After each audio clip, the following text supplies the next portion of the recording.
কোনোবা দুৰ্গত মানুহ বিপদত পৰা মানুহৰ ওচৰলৈ যোৱাৰ কাৰণে যদি কোনোবাই ভোট নিদিয়ে বা ভোটত হাৰিবলগীয়া হয়, বিধায়ক হ'ব নলগীয়া হয়, তেতিয়াহ'লে মই তেনেকুৱা বিধায়ক নহ'লেও হ'ব। মই মানুহ হৈ থাকিব খোজো, মানুহৰ বিপদৰ সময়ত মই থাকিব খোজো।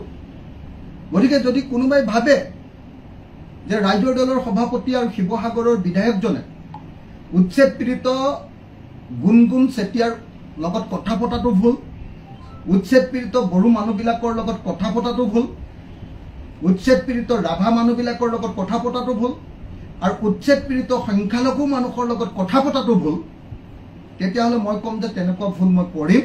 আৰু তাৰ কাৰণে যদি কোনোবাই ভোট নিদিয়ে, যদি বিধায়ক হ'ব নালাগে, তেতিয়াহ'লে মই বিধায়ক নহ'বলৈ প্ৰস্তুত।